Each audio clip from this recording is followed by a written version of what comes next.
안녕하세요. 저는 인천에 사는 평범한 30대 여성입니다. 결혼해서 예쁘게 잘 사는 분들도 물론 많지만 요새는 옛날보다 이혼 가정이 더 늘어난 것 같습니다. 사연 라디오를 듣다 보면 제 남편만큼이나 파렴치한 인간들이 많더라고요. 저도 오늘 속 시원하게 털어놓고 싶어 사연 보냅니다. 저는 친정아버지께서 의사셔서 어렸을 때부터 꽤 풍족한 집안에서 컸습니다. 주변 보면 가진 게 많지 않아도 화목한 집안들 많잖아요. 저희 집은 남들이 보기엔 부유했지만 화목한 집은 절대 아니었습니다. 아버지께서는 병원에 계시는 시간이 더 많았고 휴일에는 본인 시간을 보내시기 바쁘셨거든요. 친정 어머니께서도 바쁘시긴 마찬가지였습니다. 그래서인지 부모님과의 관계는 클수록 더 서먹해져만 가더군요. 그러다 보니 자연스레 독립도 남들보다 빨리 했고요. 부모님을 보면 저도 제 인생 스스로 살 길 얼른 찾아야 할 것만 같았거든요. 저는 젊었을 때 시작한 의류 사업이 잘 자리 잡아서 현재까지 사업을 운영하고 있습니다. 지금은 배를 고를 걱정 안 해도 되지만 초반에는 참 궁핍했고 많이 삐그덕거렸습니다. 그때 당시 저희 부모님께서 절 지원해 주시는 부분은 전혀 없었습니다. 부모님께서는 제가 사업하는 걸 탐탁치 않아 하셨거든요. 너 말이 사업이지 다른 사람들이 딸내미 뭐 하냐고 물을 때마다 내 속이 뒤집어진다. 옷 장사한다고 도저히 입이 떨어지지 않아. 내가 너 보고 나처럼 의사가 되라는 무리한 부탁했냐? 적당히 있어 보이는 직업 가지고 있다가 적당한 집안 남자랑 결혼하면 되는데 넌 왜 사서 고생을 해? 가끔 연락하는 아버지께서 그렇게 폭언 아닌 폭언을 하시면 저는 자존감이 바닥쳐서 꽤 오랫동안 마음앓이 했어요. 어머니께서도 다를 바 없으셨죠. 너는 기집애가 무슨 사업을 한다고 아버지 속을 뒤집니? 집에서 가만히 공주처럼 있으면 될 걸 말이다. 형제 자매도 없어서 고스란히 우리 재산 다 물려줄 텐데 어쩜 그렇게 쓸데없는 짓을 하고 돌아다녀? 가장 가까운 가족이 저를 비난하는 건 참 힘들고 모진 일이었습니다. 그걸 다 버티고 어엿하게 제 사업을 키우자 그제서야 어머니께서는 인정해 주시더군요. 하지만 아버지께서는 끝까지 저를 못마땅해 하셨어요. 아버지께선 몇 년 전 사고로 돌아가셨는데 장례식장에서 배웠던 아버지 지인분들을 통해 그래도 아버지께서 절 사랑하셨다는 것만은 알았습니다. 주변 분들에게 딸이 혼자 앞가림 잘한다며 제 사업도 자랑하셨다네요. 살아계실 때 한 번이라도 저한테 잘한다고 직접 말씀해 주셨다면 참 좋았을 텐데 조금 속상했습니다. 그런 가정 환경이다 보니 자연스럽게 저는 훗날 제 가정을 정말 잘 꾸리고 싶다는 욕심이 더 커져만 갔습니다. 그러다 저는 가난한 집 어느 아들과 사랑에 빠졌어요. 제가 조건을 따진 게 아니라 처음 만났을 때 남편이 자기를 칭한 말이에요.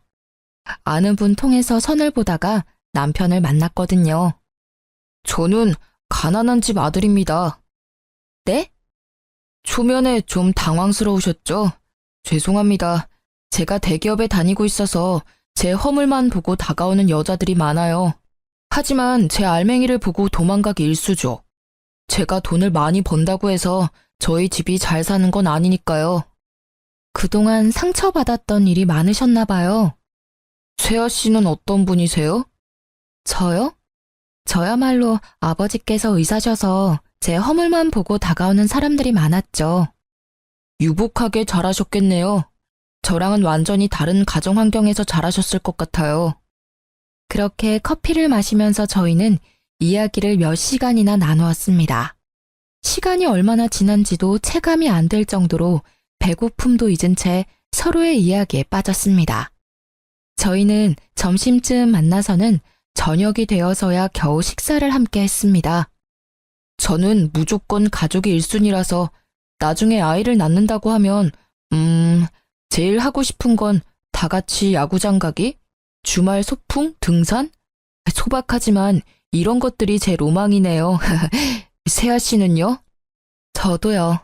전 어렸을 때 그런 기억들이 별로 없거든요. 도시락 싸서 등산 가는 건 안 해보셨어요? 네, 다들 시간 맞추기도 어렵고 해서요. 한 지붕 아래에 사는 가족인데 시간 맞추기가 어렵다고요? 그럼 이번 주말에 저랑 등산 가실래요? 도시락은 제가 쌀게요. 안 그러셔도 돼요. 바쁘시잖아요. 현수 씨 힘들어요. 아님 주말에 식사나 한 끼 할까요? 아니요, 전혀요. 일이 바쁘고 힘든 거죠. 세아 씨 만나는 건 오히려 저한테 힐링일 것 같은데요. 저는 그렇게 다정한 남편에게 스며들었고 결혼 후에도 남편은 한결같았습니다. 하지만 시모와 시동생과는 한 가족이 되려면 많은 노력이 필요했습니다. 결혼하고 보니 시댁 식구들과 가족같이 지내는 분들이 정말 존경스럽다고 생각했어요.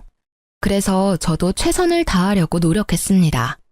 시어머니께서는 정말 기운이 팔팔하시고 어디 아픈 곳 하나 없으신 아주 건강한 분이셨어요.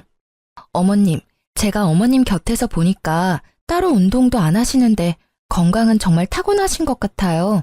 남편이 어렸을 때부터 잔병치레 하나 없었다고 하더라고요. 보니까 어머님 닮아서 그이가 튼튼한 거였네요. 내가 아들들한테 줄 건 없다지만 유전자 하나는 기가 막히게 물려줬지. 암 그렇고 말고. 건강이 제일 큰 자산이라는 말이 있잖아요. 이미 돈 주고 못 살 자산 그이한테 물려주신 거죠. 그런데 어머님, 혹시 운동 삼아서 간단한 일이라도 시작해보시는 건 어떠세요? 적적한 시간도 때우실 겸이요. 어머, 너 몰라서 하는 소리야. 내 하루가 얼마나 바쁜데. 적적한 시간이라고는 없으니까 내 걱정은 마라. 네, 어머님. 제가 시모께의 일을 권해드린 건 다름이 아니라 남편이 밤마다 시름시름 앓았기 때문입니다. 여보, 입맛이 없어? 요새 부쩍 밥을 못 먹는 것 같아. 내가 모르는 무슨 걱정이라도 있어? 그게 실은... 아니다. 왜 말하려다 말아. 그러지 말고 나한테 말해봐. 당신은 돈 얼마나 모았어? 아니, 언제부터 돈 모았어? 나? 맨 처음 사업 시작했을 때는 본전도 못 찾아서 저축은커녕 입에 풀칠도 못했었지. 그러다 점차 자리 잡고 바로 몇십씩이라도 저축 시작했지. 벌수록 저축하는 금액 점점 늘려갔고. 근데 그건 왜? 그럼 그렇게 사회생활하기 전에는 모아둔 돈 있었어? 어렸을 때 받았던 용돈이라든지. 응, 어렸을 때부터 모아둔 돈은 통장에 있지. 장모님께서 관리해 주셨어? 19살 때부터 내가 관리했어. 갑자기 그건 왜? 이제 나 당신이랑 결혼도 했고 수입 관리는 내가 하고 싶은데 엄마한테 뭐라고 말하면 좋을까? 여태까지 엄마께서 해주셨으니까 감사하다고 인사드리면서 자연스럽게 통장을 달라고 할까? 남편과 각출해서 생활비를 쓰다 보니 저도 미처 신경 못 쓴 부분이었습니다. 남편은 어렸을 때부터 가난한 집의 가장이다 보니 당연하게 월 수입을 계속 시어머니께 드리고 있었어요. 그리고 도련님은 남편과 1살 차인데 아직까지 취준생이었죠. 그런데 남편 말을 들어보면 도련님께서는 취업할 의지가 안 보였어요. 요새는 컴퓨터 게임에 빠졌다고 하더라고요. 도련님은 제 앞에서도 낯을 많이 가렸고 면접도 제대로 볼 수 있을까 싶을 정도로 내성적으로 보였습니다. 물론 남편이 용돈은 드리겠지만 더 이상 월급 전체를 시어머니께 드릴 수 없다 판단한 남편은 고민하다 시모께 솔직하게 말씀드렸습니다. 엄마, 이제 저도 결혼했고 어엿한 가정이니까 제 월급은 제가 관리할게요. 그동안 감사했어요. 앞으로 용돈은 적은 금액이지만 챙겨드릴게요. 뭐? 그게 뭔 소리다냐? 현수 네가 이 집의 가장인데 네 월급 없으면 우리는 어떻게 살라고? 엄마, 저 이제 세아 씨랑 결혼했으니 이 집에서는 독립한 거잖아요. 세아, 너 말해봐라. 네가 우리 현수 꼬드겼냐? 너는 넉넉한 의사 집안에서 태어났다며? 가진 게 우리보다 많을 거 아니냐? 벼룩의 간을 빼먹어라. 어떻게 우리 장남 월급까지 가져가려 해? 가만 보니 그래서 나한테 은근슬쩍 일하라고 권유했던 거구나? 너 정말 무서운 애야. 어머님, 그런 게 아니라요. 엄마, 도대체 왜 이래요? 세아씨 앞에서 나 창피해 정말. 애초에요, 내가 결혼했으면 먼저 말 꺼내기 전에 엄마가 나한테 통장 줬어야 하는 거 아니에요? 형, 엄마한테 소리 지르지 마. 형수님 너무하시네요. 결혼한 지 얼마나 됐다고. 형수님은 형 월급 없이도 잘 살겠지만 엄마랑 나는 형이 돈 안 주면 굶어 죽어요. 조용하던 도련님도 처음으로 발악하듯 제게 따지더군요. 시댁 식구들의 원망과 비난이 모두 저를 향하자 저는 어쩔 줄 몰랐어요. 손발이 덜덜 떨리는데 남편이 괜찮다며 제 손을 꽉 잡아주더라고요. 그러자 용기가 생겨서 남편의 편에 저도 설 수 있었어요. 어머님께서는 앞으로 일하실 생각은 전혀 없으세요? 고생스러운 일 밖에서 하라고 말씀드리는 거 절대 아니에요. 어머니 나이대 분들 밖에서 일하면서 즐겁게 지내시는 분들 많아요. 일이 돈을 버는 수단도 맞지만 삶의 활력을 불어주는 때도 있어요. 그리고 각자의 몫이라는 게 있잖아요. 제가 조심스럽게 말씀드리자면 남편만 이 가정을 위해서 일하고 어머님이랑 도련님은 뭐 하셨어요? 게다가 도련님은 몇 년째 취준생이라고 들었어요. 이젠 눈을 낮추고 다른 길 찾아야 하지 않을까요? 냉정하게 이제 밥벌이 해야 할 나이 아니에요? 언제까지 형 울타리 안에서 형이 버는 돈만 쓸 거예요? 뭐가 어째? 순진해 보였는데 할 말은 다 아는 애였구나 너. 일하면 내가 정부 보조금도 못 받는데 못하러 일을 해. 멀쩡한 정승 같은 아들 둘이 있는데 내가 꼭 일을 해야겠니? 아이씨, 형수님, 말씀이 심하잖아요. 저는 뭐 대기업 가면 안 된단 말이에요? 나도 시간 좀만 더 있으면 형보다 더 좋은 곳에서 떵떵거리면서 일할 수 있다고요. 에이, 어머님 노후 지금부터라도 준비하셔야죠. 그이가 용돈은 챙겨드릴 수는 있지만요. 이렇게 몸 멀쩡히 건강하시고 아직 은퇴 나이도 아니신데 그이 월급 다 가져가시는 건 아닌 것 같아요. 그의 경제관념이 걱정이시라면 제가 통장 관리할 테니 이제 걱정 마시고 결혼했으니 저한테 넘겨주세요. 그럼 제가 도련님 취업 자리도 같이 알아볼게요. 그리고 도련님, 거울 좀 보세요. 이발은 언제 하셨어요? 면접 볼 의지는 있으세요? 매일 컴퓨터 게임하느라 방에 틀어박혀 있으니 머리카락이 저랑 비슷할 정도로 잘하셨어요. 단발머리로 면접 보겠다고요? 제가 오목조목 할 말 다 하자 시모와 시동생은 당황하더군요.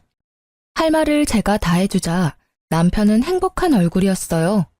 그동안 자리 잡았던 근심 걱정과 그늘이 얼굴에서 다 사라지더라고요.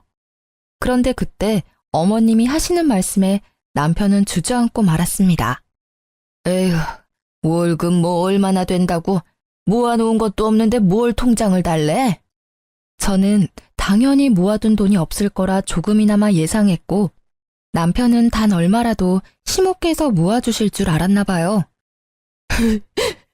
어머니, 저 얼마나 힘들게 일해왔어요. 저 안 해본 아르바이트가 없고요. 겨우 혼자 힘으로 대기업까지 들어갔어요. 엄마가 사람이라면 자식 새끼 정말 위하신다면 그러면 안 되는 거잖아요. 단 얼마라도 저 위에서 남겨주실 생각 없으셨어요? 저는 저 혼자 희생하는 게 당연한 건 줄 알았거든요. 그런데 다른 집들은 안 그래요. 가족이라면 다 같이 으쌰으쌰 해야 하는 거잖아. 왜 그동안 나만 이렇게 힘들게 살아온 건지 정말 억울하다고요. 현우, 너도 이 새끼야. 당장 편의점 알바라도 해봐. 네가 사람이냐? 형, 아들, 너 고생하는 건 알지, 아는데 아휴, 갑자기 이게 다 무슨 일이람? 더 말할 것도 없어. 연예인들이 왜 부모 자식 간에 연 끊는 줄 알겠어요. 엄마 다신 나 볼 생각하지 말아요. 현우, 너도 엄마 잘 모셔라. 나 이제 이 집에 안 올 거야. 우리 찾지도 말고 원망도 하지 마. 여보, 가자. 여보. 주저앉아 괴로워하며 울던 남편은 인연 끊자고 소리치면서 제 손을 붙잡고 시댁을 뛰쳐나갔습니다. 그렇게 시모와 시동생에게 속마음을 내뱉은 남편은 그러고서도 엄청 괴로워하더군요.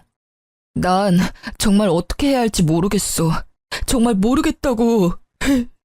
엄마랑 동생이랑 이렇게 틀어지고 싶지는 않았어. 근데 내가 또 다가가면 예전으로 돌아가는 거잖아. 내 인생을 포기해야 내 가족들 곁에 있을 수 있다는 게 너무 힘들어. 정말 모르겠다고 오열하는 남편을 위로해주면서 저는 남편 혼자만의 문제가 아니라고 생각했습니다.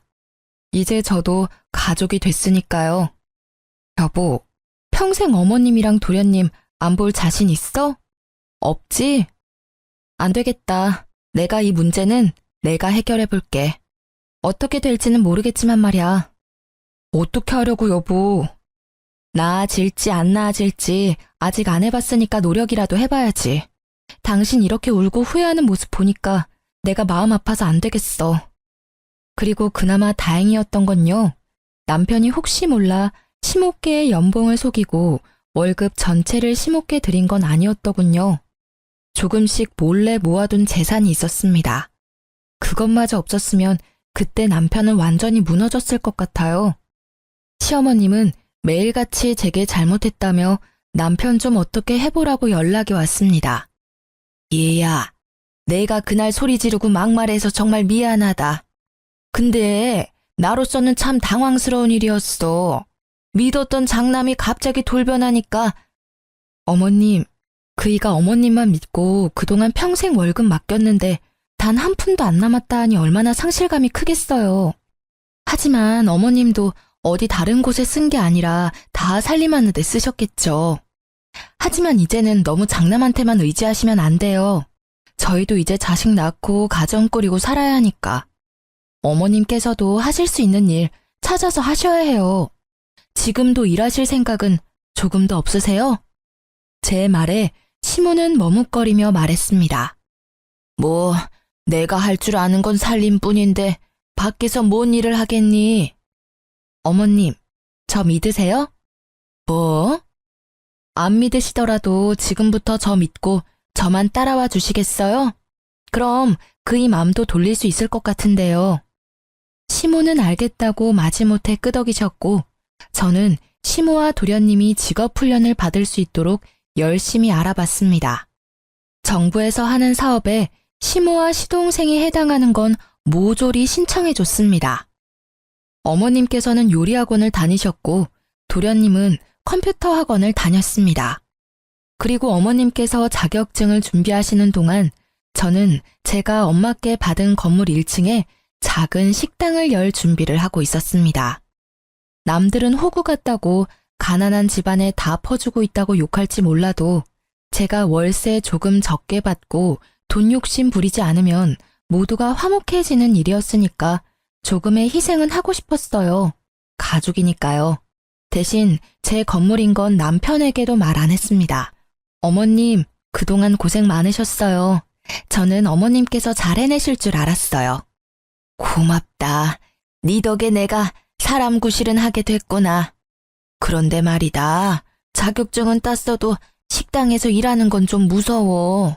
누구 밑에서 이 나이에 갑자기 일한다는 게 용기가 참 나지 않아. 어머님, 걱정하지 마세요. 오늘 저랑 갈 곳 있다고 말씀드렸죠? 짜잔! 여기는 뭐 파는 곳이냐?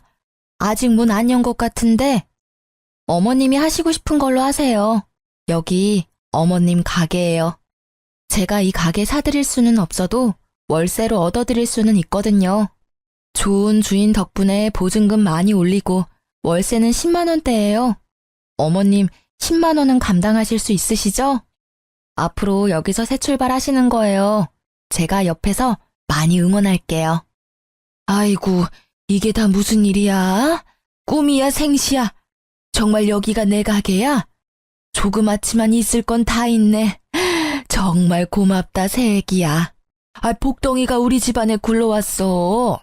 어떻게 이런 생각을 했니?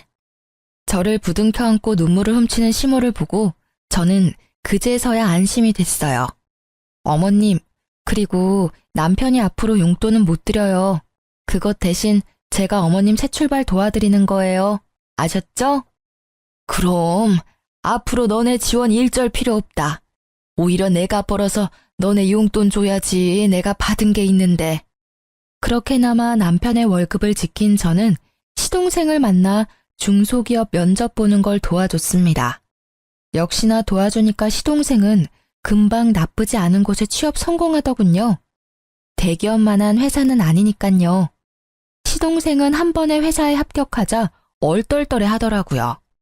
형수님, 저 정말 합격할 줄은 몰랐어요. 그동안 자격지심 부려서 죄송해요. 형처럼 대기업은 아니지만 형수님 덕분에 저도 앞으로 사람 구실하면서 살겠네요. 감사합니다.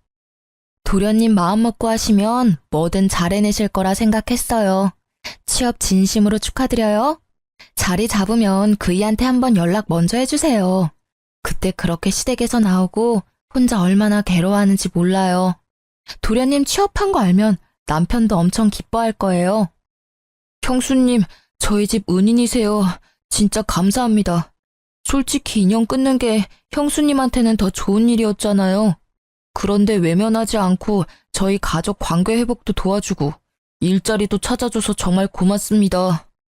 도련님, 저한테 더 좋은 일은 가족들 다 같이 행복하게, 화목하게 지내는 일이에요. 시동생은 진심으로 제게 고마워했습니다. 그리고 시모와 시동생 마음 잡고 일하는 걸 보고 남편은 깜짝 놀라더군요. 자연스럽게 남편은 시댁 식구들과 화해에 성공했습니다. 여보, 어쩜 그렇게 예뻐? 어떻게 그런 생각을 했어? 난 내 신세 한탄만 했지 상황을 바꿔보려고 노력하지는 않았어.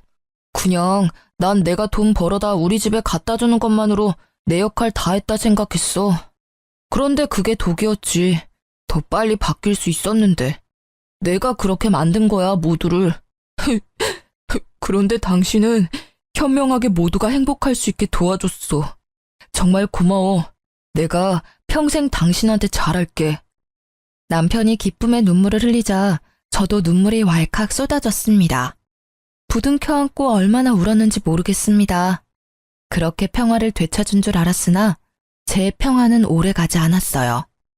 여보, 출장 잘 다녀와요. 몸 조심하고 내가 꿈을... 아니다. 그냥 조심해서만 다녀와요. 여보, 나 보고 싶어도 조금만 참아. 서방 일 열심히 하고 올게. 도착하면 전화할게.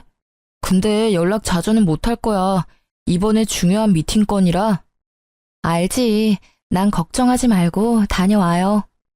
전날 안 좋은 꿈을 꿔서 저는 남편에게 말하려다 혹시 미팅에 지장이 있을까봐 입을 다물었습니다.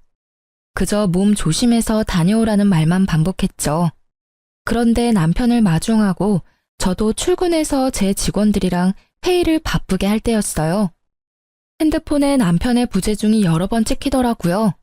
아직 도착할 시간도 아닐 뿐더러 남편은 제가 회의를 하고 있다는 것도 알 텐데 지금 전화를 할 리 없다고 생각했죠. 예감이 안 좋아 저는 잠시 회의를 중단하고 울리는 남편의 전화를 곧바로 받았습니다. 여보세요?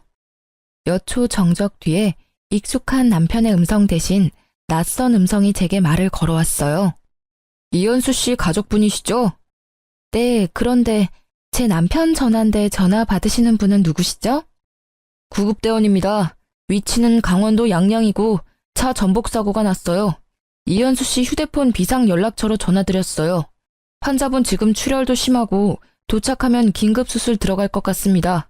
땡땡 병원으로 옮기는 중이니까 지금 바로 오실 수 있으세요? 다급한 목소리의 구급대원의 말을 듣고 머릿속으로는 보이스피싱인가 싶었어요. 하지만 돈을 요구하는 게 아니라 병원으로 곧바로 오라는 말에 바로 정신이 들더군요. 주저앉아 슬퍼할 시간도 없었어요. 바들거리는 몸을 겨우 일으켜 직원 한 명에게 부탁해서 병원으로 갔습니다. 제가 운전을 하면 큰일 날 것 같고 택시를 타야겠다는 생각도 안 들었거든요. 어떡해. 대표님, 괜찮을 거예요. 진정하세요. 다행히 남편보다 더 일찍 도착해서 저는 구급차를 기다리고 있었어요. 응급실에 곧바로 교통사고 환자라고 시끄럽게 들어오는데 제 남편인 걸 직감했죠. 그런데 남편 옆에 나란히 실려온 젊은 여자가 있었어요. 보호자님, 이현수 환자 바로 수술 들어갈게요. 저 옆에 여자분은 왜 같이 실려왔나요? 동승자라고 하던데요. 바쁜 간호사에게 더 묻지는 못하고 저는 곧바로 남편의 소지품을 건네받자마자 핸드폰을 확인했습니다. 남편의 상사가 여러 통 전화가 와 있더군요. 뒤늦게 제가 남편 상사와 통화를 하게 되면서 남편과 같이 실려온 여자가 남편 회사 인턴 직원이라는 걸 알게 됐습니다. 남편이 분명 이번 출장은 혼자 간다고 말했었지만 일정이 바뀌어서 같이 가게 됐나 보다 생각했습니다. 시모와 시동생에게도 연락을 하고 나서야 저는 다리에 힘이 완전히 풀려서 수술실 앞에 주저앉았습니다. 그렇게 혼자 소리 없는 눈물을 흘리는데 통화한 지 얼마 안 된 시모께서 한달음에 응급실에 달려오셨습니다. 아이고, 많이 놀랐지, 아가? 어머님, 내가 여기저기 물어보니까 다행히 머리는 안 다쳤다고 한다. 얼마나 다행이니? 너는 괜찮냐? 어머님이 오히려 제 앞에서 무너지실 줄 알았는데 되려 저를 위로해 주시더군요. 남편은 회복실에서 몇 시간 있다가 일반 병실에 옮겨졌어요. 여보, 괜찮아? 여보. 으이그 이놈아. 네 마누라랑 네 엄마랑 놀라서 심장이 다 쪼그라들었다. 다리 골절 수술을 한 남편은 다행히 마취가 풀리니 다리 외에는 전부 괜찮아 보였어요. 세아야, 너무 걱정하지 마라. 우리 집 장남은 내가 간병할 테니 너는 아무런 걱정하지 마. 제가 회사의 중요한 프로젝트 때문에 어쩔 수 없이 간병인을 쓴다고 하니 시모께서는 간병인을 자처했어요. 어머님 힘드시니까 제가 간병인 알아볼게요. 아니다. 그럴 필요 없다. 내가 있는데 못하러 아깝게 돈을 쓰냐. 현수도 내가 더 편할 거야 아마. 어머님 감사해요. 아유, 가족끼리 뭘 감사냐. 그럼 저 옆 병실에 잠시 인사하고 올게요. 응? 남편이랑 같이 가다가 사고 난 거니까 따로 인사는 해야 할 것 같아서요. 경황이 없어서 못 살펴봤어요. 남편이랑 같이 실려온 인턴 직원이 옆 병실이거든요. 에그머니나, 그럴 필요 없다. 내가 이미 인사 다 했어. 네? 아, 그러셨어요? 그쪽은 팔에 금 간 거 말고는 뭐 크게 다치지도 않았어. 그러니 아가 네가 걱정할 필요 없다. 그나마 다행이네요. 그나저나 그이 정말 괜찮은 거 맞을까요? 의사 선생님 말로는 머리는 안 다쳤다고 하셨었는데 저렇게 말도 없고 내내 눈만 감고 있으니까 저 슬슬 걱정돼요. 괜찮다. 괜한 걱정하지 마. 회복 중이니까 다 괜찮아질 거야. 그렇게 남편이 차고 후유증으로 말을 안 하는 줄 알았던 저는 뒤늦게 남편의 행동의 의미를 알게 됐어요. 저를 가족같이 생각해준 도련님 덕분에 모든 진실을 알게 됐습니다. 도련님, 갑자기 여기까지 무슨 일이세요?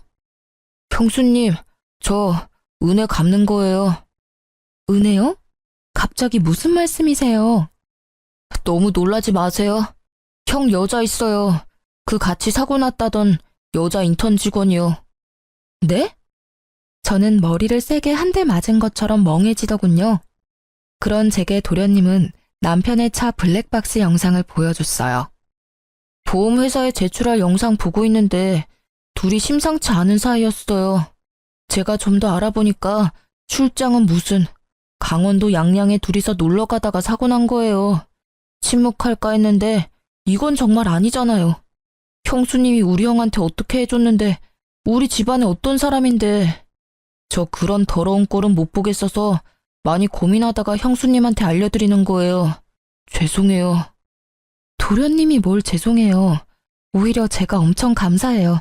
숨길 수도 있었을 텐데 이렇게 알려주셔서 정말 감사해요. 어머님도 아시는 거예요? 그게... 아셨군요. 아셨으니까 간병도 어머니께서 하신다고 자처하셨을 거예요. 이제 보니까 앞뒤가 딱딱 맞네요. 도련님, 마지막으로 제가 부탁 하나만 해도 될까요? 네, 편하게 말씀하세요, 형수님. 저한테 말씀하셨다는 거 당분간 비밀로 해주시겠어요? 네, 그럼요. 비밀로 할게요. 형수님이 저 사람 구실하게 만들어줬잖아요. 이거면 형수님한테 은혜는 갚은 거죠? 네, 충분해요. 나머지는 제가 알아서 할게요. 저는 남편과 상간녀가 정신 차리자마자 법정에 설 수 있도록 이혼 소송과 상간녀 소송을 준비했습니다. 바람난 거 들통난 것도 모르는 남편은 태어나자 제게 엄청 싸늘하게 굴더군요. 당신은 일이 남편보다 중요하지? 어떻게 나 태어났는데 병원에 안 와? 간병도 모조리 우리 엄마한테 맡기고 간병비는 챙겨드렸어. 아니 남편 병원살이 하는데 잘 먹는지 잘 회복하는지 어쩜 하나도 신경을 안 써? 아이고 이번에는 우리 현수가 서운할 만했다. 아무리 내가 신경 쓰지 말라고 했어도 재아 너 어쩜 그렇게 무신경하니? 이번에 내가 너 다시 봤다. 내가 하는 일은 적어도 당신처럼 날 배신하지는 않거든. 노력한 만큼 일은 내 가치를 알아줘. 어머님 다 알고 계셨으면서 왜 말씀 안 해주셨어요? 다 아시면서도 저한테 무신경하다는 말씀이 나오세요? 이 여자가 지금 뭐라는 거야? 이제 위아래도 없지? 눈치채고 아무런 말 못하는 시모랑 달리 남편은 계속해서 제게 떵떵거리며 큰 소리쳤어요. 그럼 내가 상간녀랑 데이트하다가 사고난 남편까지 간병해야 하니? 여보, 어떻게 알았어 그걸? 제가 참지 못하고 그 찌질한 얼굴에 뺨을 올려붙이자 시모는 세상 무너진 듯 소리를 질렀어요. 아이고, 내 장남 얼굴에 감히 무슨 짓이냐? 아, 그 기집애가 꼬신 거야. 난 정말 안 넘어가려고 애를 썼다고. 그렇다고 남편 뺨을 때리냐? 아이, 존심상하게. 누가 내 남편이야? 시모께서는 제가 남편 뺨 때렸다고 곧바로 남편 편을 들었어요. 남자가 그럴 수도 있지. 어디 귀한 서방 뺨을 그렇게 사정없이 내려치냐? 네가 그냥 눈 딱 감고 한번 봐줘라. 네가 안 봐주면 어떻게 되겠니? 네 남편 젊은 그 애기랑 재혼하는 거지 뭐. 어머님, 그게 저한테 하실 말씀이세요 지금? 저만 가족처럼 생각했죠? 결국 저는 남이었는데 제가 너무 이 집에 헌신했네요. 그러자 가만 지켜보던 시동생이 나서서 제 편을 들어주더군요. 엄마, 진짜 그게 뭔 개떡같은 소리야. 형수님이 우리한테 그렇게 잘해주셨는데 어떻게 지금 형 편을 들어? 형, 너 간도 크다. 사고 친 게 차라리 돈 문제면 몰라. 여자 문제? 으이구, 난 인간이라도 됐지. 형은 분리수거도 못해.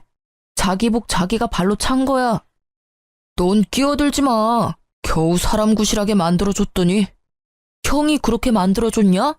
형수님이 다 도와주신 거잖아. 야, 설마 네가 말했냐? 당연하지.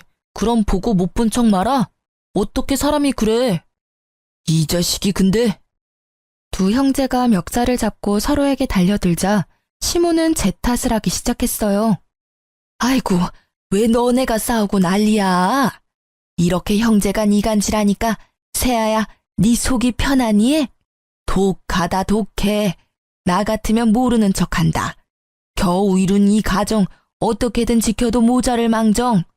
너 그것밖에 안 되는 애였니? 어디 어린 시동생 꼬드겨서 이 사단을 만들어? 이 지독한 것. 이 사단을 만든 건 어머님 장남이죠. 어머님 원하시는 대로 저 인간한테 그 상간녀랑 재혼하라 하세요. 새로 들이는 젊은 며느리한테나 바라세요. 전 여기까지니까요. 야, 너 위자료 잘 준비해. 이혼 소송 접수했으니까. 그리고 그 인턴한테도 얌전히 상간녀 소송 기다리라 전해. 그리고 어머님께서는 내일부터 가게 안 나오셔도 돼요. 뭐? 가게? 네가 뭔데 나오라 말아야 내 가게인데. 아, 제가 그걸 말씀 안 드렸어요? 보증금을 아무리 많이 줬다 해도 월 10만 원 월세 너무 싸다고 생각 안 하셨어요? 주변 상인들 월세 10배 넘게 내는데 뭔가 이상하다 생각 안 하셨냐고요? 뭐가 이상해? 너무 좋은 주인분이시다 생각했지 뭐. 제가 그 건물 주인이에요.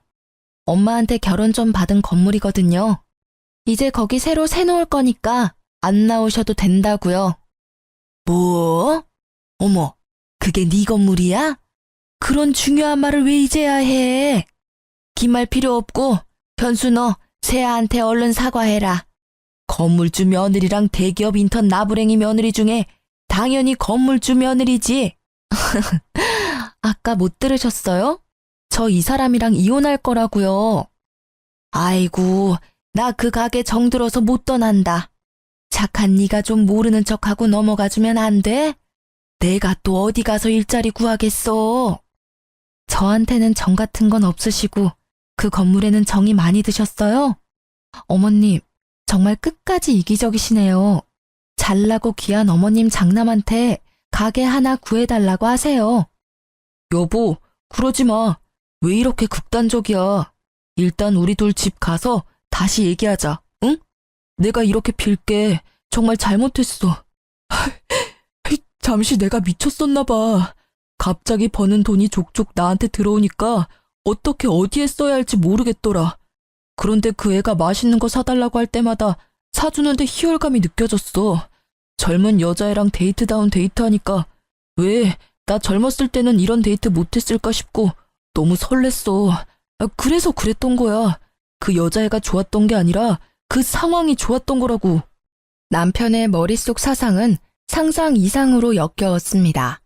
지가 뭘 잘못했는지 모르면서 아직 다친 다리가 회복되지 않은 남편은 절뚝거리는 다리로 눈물까지 쏟아내며 저를 붙잡더군요.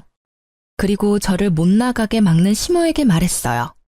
어머님, 그동안 제가 가족이라고 절감한 월세 한꺼번에 청구해드려요?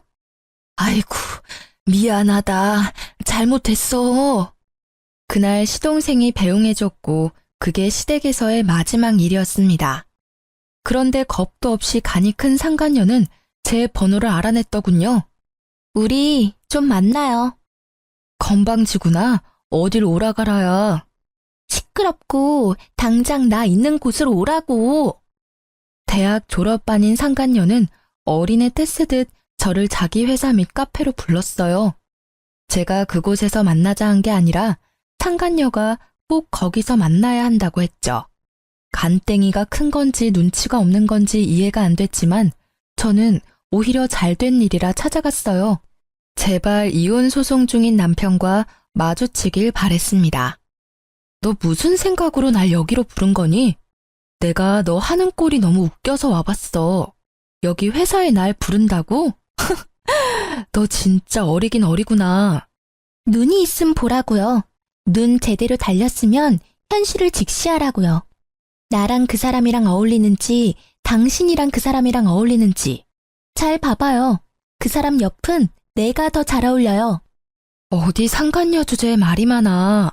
야, 너 인턴이라며. 정직원도 아니면서 무슨 부심이야? 너 니네 부서 사람들은 알아? 너랑 내 남편이랑 바람난 거? 회사에서는 알까? 모르겠지. 알면 네가 계속 여기 있을 리가 없어. 내가 가서 고발이라도 할까?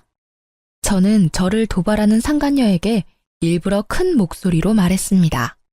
카페에 앉아있는 남편의 회사 동료들이 들을 수 있게요. 주변에는 익숙한 얼굴에 남편 동료들도 얼핏 보였거든요. 상간녀는 본인이 저를 거기까지 불러놓고 새빨개진 얼굴로 울먹이더군요. 지금 뭐 하는 거예요? 당장 앉아요. 여기서 소란 피우지 말라고요. 아니, 넌 날 여기까지 불러놓고 이런 상황은 생각도 안 해봤니? 당신 부끄럽지도 않아요? 부끄러워해야 하는 건 너지. 남의 남편 빼앗고 상간녀 소송 당한 거 부끄럽지도 않아? 소송 취하해달라고 빌지는 못할 망정 어디서 개수작이야? 저는 그 말을 끝으로 커피잔을 들어 상간녀 머리로 기울였습니다. 자기야, 이 여자 좀 말려봐. 그 광경을 목격하고 몰래 목발 짚으며 빠져나가려는 남편을 기어코 붙잡는 상간녀였죠. 사람들은 웅성거렸고 저는 유유히 그곳을 빠져나왔습니다. 남편의 일그러진 얼굴은 평생 잊지 못할 것 같아요. 그 얼굴에는 후회와 창피함, 좌절이 모두 섞여 있었답니다. 상간녀는 관심종자처럼 끝까지 카페에서 어린애처럼 울더군요. 그게 영원히 자기를 따라다닐 흑역사가 될지 몰랐나 봐요. 그 후에 시동생이 말해주기를 전 남편과 상간녀는 회사 내에 불륜 소문이 파다하게 났다고 합니다. 사내뿐만 아니라 밖으로도 소문이 나돌기 시작하자 풍기문란죄로 전 남편은 인사조치 당하고 연봉이 삭감됐다고 하네요. 상간녀는 당연히 인턴에 잘렸다고 하고요. 그런데 웃긴 게 그 난리를 피웠는데도 상간녀와 전 남편은 시댁의 살림을 합쳤다고 합니다. 시동생은 일부러 남편이 보지 않을 때 상간녀한테 돈 빌려달라고 괴롭혔다고 하네요.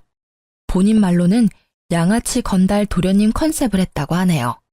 시모 또한 엄청나게 하녀 취급을 했다고 합니다. 시동생에게 들은 내용대로 잠깐 들려드리자면, 형수! 네? 돈 좀 있어요? 돈이요? 아이씨, 전에 있던 형수는 돈 잘 벌어서 용돈도 주고 그랬는데 형수는 뭐 줄 거 없어요? 어리기만 했지 뭐 볼 게 어디 있다고. 우리 형 보는 눈도 없지. 어디서 이런 형수를 데리고 왔대? 그렇게 모욕감을 주면 상간녀는 남편에게 쪼르르 일렀다고 합니다. 그럼 돌아오는 남편의 말은, 야, 현명하게 대처 못해? 우리 집사람이었으면 말이야. 뭐? 집사람이 난데 누굴 말하는 거야? 너 말고 새야 말이야. 당신 자꾸 그 여자 얘기를 내 앞에서 왜 아무렇지 않게 내뱉어? 그렇게 상간녀와 전 남편은 싸우기 일쑤였다고 합니다. 시모는 가정을 깨지게 한 상간녀가 너무 괘씸하다며 엄청나게 시집살이 시켰다고 해요. 그렇게 영원할 것 같았던 상간녀와 깨지고 전 남편은 3달도 안 돼서 혼자가 됐다고 합니다. 전 남편은 곁에 아무도 없으니 법원에서 절 만나자 제게 아련한 눈빛을 보내며 다시 잘해보자 하더군요. 엄마도 너 보고 싶으시대. 나도 너 보고 싶었고. 헛소리 하지 마. 너 양심이 있냐? 너네 모자 진짜 지긋지긋하다. 내가 너 얼굴에 침이라도 뱉고 싶은데 참는다. 벌써 속으로는 가래침 수십 번 뱉었어. 뱉고 싶으면 뱉어. 나 그것까지 충분히 감당 가능해. 여보, 난 너 없으면 정말 안 되나 봐. 우리 좋았었잖아, 응? 뭔? 아니 근데 너 왜 아직도 목발을 들고 다니니? 여보. 오열을 하며 전 남편이 털어놓는 진실에 저는 맘 편히 웃지도 못하겠더군요. 전 남편 교통사고 후유증 때문에 평생 한쪽 다리 재구실 못한다고 합니다. 천벌받았다 생각했어요. 혹시 자기가 다리를 절어서 외면하냐는 전 남편 말에 다리를 절지 않았어도 너는 내게 평생 아웃이라고 마지막 따끔하게 마무리했습니다.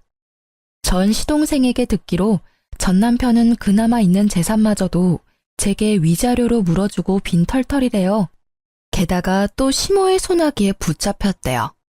월급은 예전처럼 전 시모가 관리하고 전 시모는 다시는 일을 하지 않겠다고 전 남편에게 으름장을 놨다더라고요. 평생 서로의 지옥에서 영원히 못 빠져나오길 간절히 기도했네요. 다행히 전 시동생은 그 집에서 독립했다고 해요. 알아서 돈 관리하며 잘 살고 있다고 합니다. 상간녀는 제발 고소 좀 취하해달라고 싹싹 비는데 알바라도 해서 위자료 내라고 했죠. 아님 네 부모님한테 받으러 간다니까 어린 상간녀는 잠수를 타더군요. 그러다 상간녀는 부모한테 고소장을 들켜서 상간녀 엄마가 직접 상간녀 머리채를 제 앞까지 끌고 와서 딸 교육 제대로 못 시켰다며 사죄하셨습니다. 양쪽 위자료 두둑히 받아서 저는 새 출발하려고요. 사실 그 돈 없어도 저는 잘 살겠지만 금융치료라도 받아서 조금은 마음 회복됐습니다. 바뀌지 않을 것 같던 시동생은 인간됐고 바뀌지 않을 것 같던 시모는 여전히 안 바뀌었고 좋은 사람인 줄 알았던 남편은 좋은 사람이 아니었어요. 사람은 정말 겪어보지 않으면 알 수 없다는 말을 너무 온몸으로 겪어서 많이 힘들었습니다. 그래서 제게 앞으로는 좋은 일만 가득했으면 좋겠어요. 여러분이 끝까지 긴 제 사연 들어주셔서 오늘은 잠도 푹 잘 것 같아요. 감사합니다.